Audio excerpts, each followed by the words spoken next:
الحمد لله والصلاة والسلام على سيدنا محمد وعلى آله وأصحابه أجمعين. الحمد لله والصلاة والسلام على سيدنا محمد وعلى آله وأصحابه أجمعين. أما بعد فأعوذ بالله من الشيطان الرجيم. بسم الله الرحمن الرحيم. وأوفوا بعهد الله إذا عاهدتم. صدق الله العظيم. اللهم صل على سيدنا محمد النبي الأمي وعلى آله وأصحابه وسلم. میرے معزز مسلمان بزرگوں، عزیز بھائیوں، اعتبار یہ صحت مند معاشرے کی جان ہے۔ کسی سوسائٹی میں اعتماد موجود ہو، وہ سوسائٹی صحت مند ہے کہ اس شخص پہ اعتماد کیا جا سکتا ہے، یہ شخص قابل اعتبار ہے، یہ سیاستدان قابل اعتماد ہے، یہ استاد قابل اعتماد ہے، یہ تاجر قابل اعتماد ہے، یہ شخص جو رشتہ لے کے آیا قابل اعتماد لوگ ہیں۔ ایک صحت مند معاشرے کی جان اعتبار ہے کہ وہاں اعتماد کو زندگی ملے۔ اگر کسی معاشرے سے یہ اعتبار ختم ہو جائے، اعتماد ختم ہو جائے، وہ معاشرہ فساد زدہ ہو جاتا ہے۔ کس پہ اعتماد کرے؟ کس پہ اعتماد کرے؟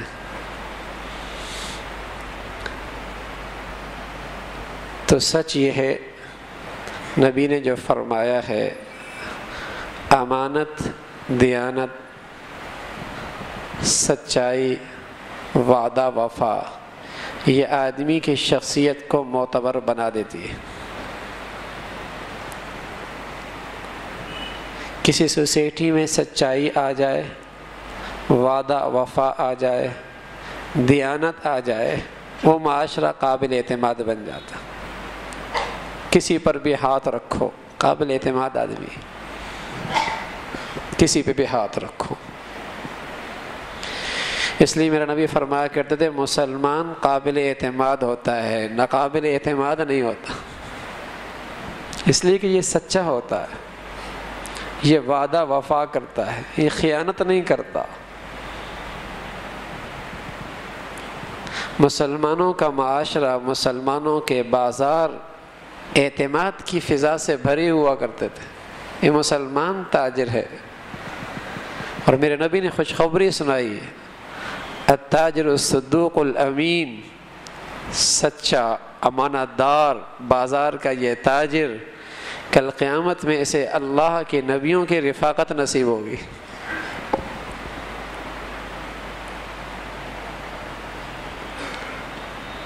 تو معاشرے کی جان ہے اعتماد، اعتبار، لیکن یہ آتا کس سے ہے؟ سچائی سے، امانت سے، وعدہ پورا کرنے سے۔ اس لیے ہمارے نبی فرمایا کرتے تھے، مومن وعدہ وفا کیا کرتا ہے، چاہے اس کو اس کی خاطر کتنا بڑا نقصان برداشت کرنا پڑے، وہ اپنا اعتماد خراب نہیں کرتا، اپنا اعتبار خراب نہیں کرتا، اپنا کردار پہ داغ نہیں آنے دیتا، بڑا سا بڑا نقصان برداشت کر لے گا، عہد شکنی نہیں کرے گا۔ زبان دی ہوئی ہے، میں نے زبان دی ہوئی ہے۔ سبحان اللہ۔ شام میں میرا نبی کا سچا غلام حضرت معاویہ رضی اللہ تعالیٰ عنہ رہا کرتے تھے۔ قریب میں وقت کی سب سے بڑی سلطنت رومی، ان سے برسر و پیکار کا یہ سلسلہ چل رہا تھا۔ معاہدہ طے ہوا، معاہدہ لکھا گیا، جنگ بندی کی، لڑائی نہیں ہوگی، طے ہو گیا، ایک تاریخ طے ہو گئی۔ حضرت معاویہ رضی اللہ تعالیٰ نے سوچا کہ جب تاریخ ختم ہوگی اچانک حملہ کریں گے، اپنی فوج سرحد کے قریب پہنچا دی، کچھ اس سرحد کے اس حصے میں ڈال دی، انتظار کرنے لگے تاریخ ختم ہو جائے۔ جیسی معاہدے کی تاریخ ختم ہوئی، لشکر کو پیش قدمی کا حکم ملا اور لشکر شہر، گاؤں، دیہات فتح کرتے کرتے آگے نکل رہا تھا۔ فتوحات کا ایک سلسلہ چل پڑا۔ اتنے میں ایک شخص پیچھے سے دوڑتا ہوا آیا، اللہ اکبر اللہ اکبر اللہ اکبر، قفوا عباد اللہ قفوا عباد اللہ، یہ نعرہ لگاتے ہوئے قریب آ رہا، گھوڑا دوڑاتے ہوئے تیزی کے ساتھ آگے آ رہا۔ حضرت معاویہ رضی اللہ تعالیٰ عنہ کھڑے ہو گئے، انتظار کرنے لگے یہ شخص کون ہے، کیا دیکھتے ہیں، یہ عمر ابن عبسہ ہے رضی اللہ تعالیٰ عنہ، اللہ کا رسول کا صحابی، امیر المؤمنین کا قاصد، امیر المؤمنین کا قاصد عمر ابن عبسہ ہے۔ کہنے لگا عباد اللہ ٹھہرو ٹھہرو، وفاء لا غدر وفاء لا غدر، مومن وعدہ پورا کیا کرتا ہے، دھوکہ نہیں دیا کرتا، عہد شکنی نہیں کرتا۔ حضرت معاویہ فرمانے لگے عمر کیا ہوا؟ کہ اللہ کے رسول کی زبان سے نے بات سنیے، جس قوم سے معاہدہ ہو اس کے خلاف جب تک معاہدہ ختم نہ ہو اس پر حملے کی کوئی کوشش نہ کی جائے۔ اب فتوحات ہیں، کئی شہر فتح ہو گئے، کئی دیہات فتح ہو گئے، سبحان اللہ، لیکن وہاں مقصود نہ ملک تھا، نہ وطن تھا، نہ کامیابی تھی، نہ فتح تھی۔ وہاں مقصود ملک نہیں تھا، وطن نہیں تھا، شہر نہیں تھے، فتح مقصود نہیں تھی، کامیابی مقصود نہیں تھی دنیا کے لحاظ سے۔ وہاں تو پیش نظر تھی اللہ کی رضا۔ اللہ کی رضا جب وعدہ پورا کرنے میں ہے، حضرت معاویہ نے اپنے سارے لشکر واپس کر لیے اور سارے فتح کیے ہوئے شہر دیہات دشمنوں کے حوالے کر دیے، سبحان اللہ۔ اور سچ عرض کر رہا ہوں، یہ سارا حسن آپ کو اسلام کے دامن میں ملے گا، دنیا کے کسی قوم کے پاس نہیں، کسی قوم کے پاس ایسے واقعات نہیں، اسلام کے دامن میں آپ کو ملیں گے۔ حضور علیہ الصلوۃ والسلام پہلا معرکہ ہے بدر کا پہلا معرکہ، جہاں ایک ایک آدمی کی بڑی قیمت ہے، سامنے 1000 لشکر جرار ہے، مسلح ہے دشمن کا، ادھر مسلمانوں کی تعداد 313 ہے، جس میں 70 اونٹ ہیں، 2 گھوڑے ہیں، صرف 8 تلواریں ہیں، باقیوں کسی کے پاس ڈنڈا ہے، کسی کے پاس لاٹھی ہے، کسی کے پاس کچھ ہے، ایک ایک آدمی کی بڑی قیمت ہے۔ ادھر حضرت حذیفہ ابن یمان رضی اللہ تعالیٰ عنہ مدینہ آ رہا ہے، ابو جہل راستے میں ملا، کہاں جا رہے ہو؟ کہا مدینہ حضور علیہ الصلوۃ والسلام کی زیارت کرنے جا رہا ہوں۔ کہا نا نہیں جانے دوں گا، نہیں جانے دوں گا، تم اس لشکر میں شامل ہو کے ہمارے خلاف جنگ کرو گے۔ حضرت حذیفہ ابن یمان نے فرمایا جنگ نہیں کروں گا، جنگ نہیں کروں گا، میں صرف زیارت کرنے کے لیے جا رہا ہوں، تمہارے مقابلے پہ نہیں آؤں گا۔ اب مدینہ پہنچا، حضور علیہ الصلوۃ والسلام اپنے ساتھیوں کو بدر میں نکال چکے ہیں، اور بدر کا معرکہ سبحان اللہ جس کے بارے میں اللہ کے نبی نے بشارت دی، اس میں شریک ہونے والا ہر شخص جنتی ہے۔ بدری صحابہ کے نام پڑھ کے لوگ دعائیں مانگتے ہیں، مجرب عمل ہے، اس سے دعائیں قبول ہوتی ہیں، دعائیں قبول ہوتی ہیں۔ یوم الفرقان یہ پہلا معرکہ ہے کفر اور اسلام کا، جسے فرقان کا نام دی، آج فرق ہونے والا حق اور باطل کا، ایسا عظیم الشان معرکہ۔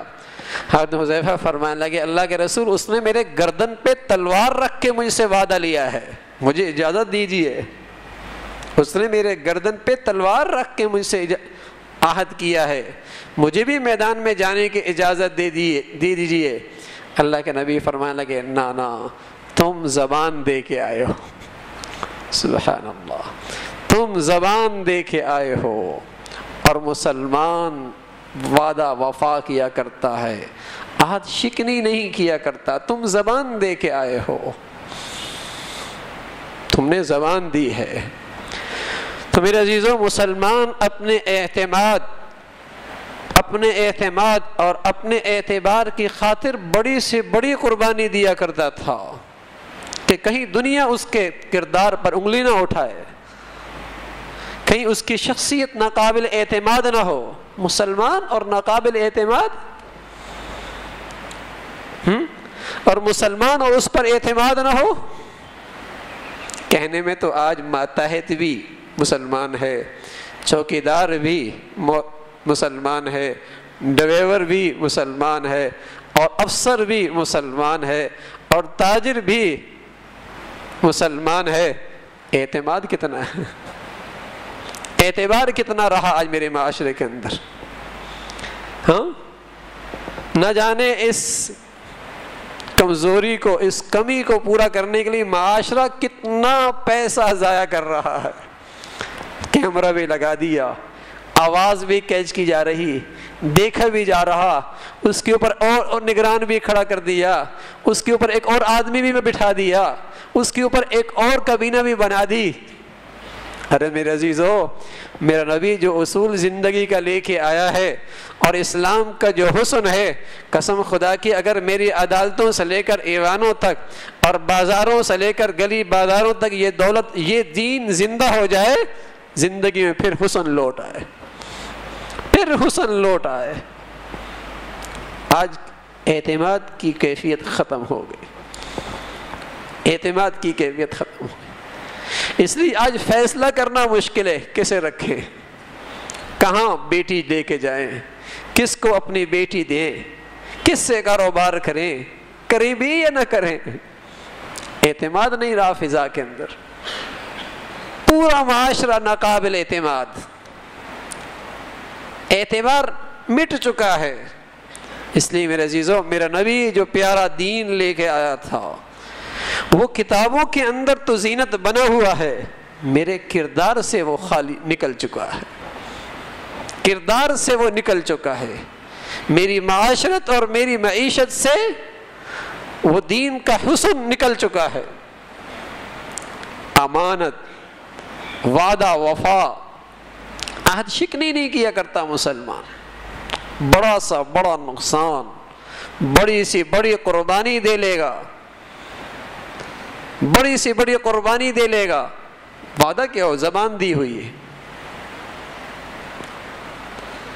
بات کسی سے پوچھا جائے عہد شکنی کیسی چیز ہے، کہا بہت بری ہے۔ جھوٹ کیسا ہے، بہت بری عادت ہے۔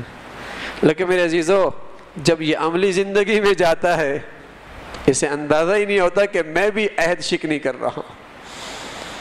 جب عملی زندگی میں جاتا ہے، اسے اندازہ نہیں کہ میرے اندر بھی منافق کی عادت ہے، نفاق ہے، جھوٹ بول رہا، اسے اندازہ ہی نہیں۔ پوچھا جائے بلکہ مضمون لکھ لے گا، 1 گھنٹہ، ہاں، جسے کہیں کہ اس پر لیکچر دے دے گا، لیکن عملی زندگی میں جب اترے گا، اس کی زندگی میں سچائی نظر نہیں آئے گی، اس کی زندگی کے اندر وعدہ وفا نظر نہیں آئے گا۔ جب تک کسی ملک کے اندر بس اوقات وعدہ وفا زبان سے ہوتا ہے، منگنی ہو گئی، یہ زبان سے ہو گیا۔ اب جب تک کوئی ایسی چیز جو ناقابل برداشت ہو، ناقابل عمل ہو، جب تک ایسی صورتحال پیش نہ آئے، زبان کی پاسداری کرنی چاہیے، زبان کی پاسداری کرنی چاہیے۔ اسی طرح زبانی وعدہ نہیں ہوتا، بس اوقات دستاویز، آپ کسی ملک میں ویزا لے کر گئے، اب اس ملک کے قوانین پر آپ نے عہد کر لیا کہ پابندی کروں گا، جب تک کہ کوئی ایسا ضابطہ نہ ہو جس سے اللہ کی نافرمانی آتی ہو، کوئی ایسا قانون نہ ہو جس سے ناقابل برداشت ظلم ہوتا ہو، اگر یہ 2 چیزیں نہیں تو ان قوانین کی پابندی کرنا بھی اسلام میں واجب ہے، چاہے وہ کافروں کا ملک ہی کیوں نہ ہو، چاہے وہ کافروں کی دنیا ہی کیوں نہ ہو۔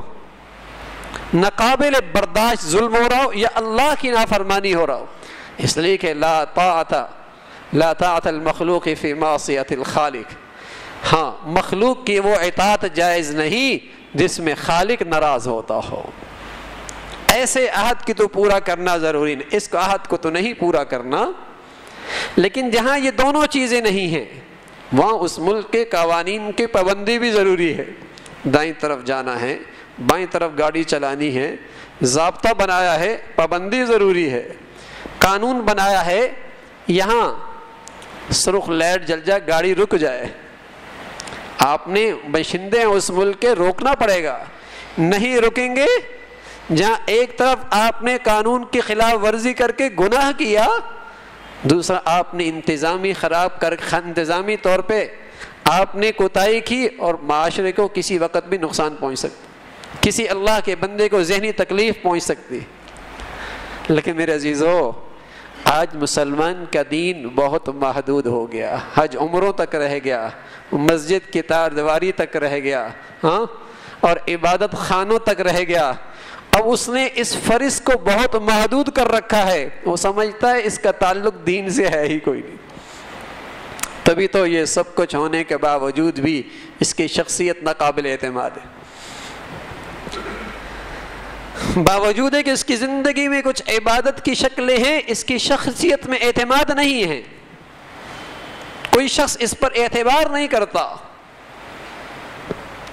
اس لیے کہ یہ معاملات میں اور معاشرت میں کھوٹا ہے، اس کی زندگی میں سچائی نہیں، وعدہ وفا نہیں۔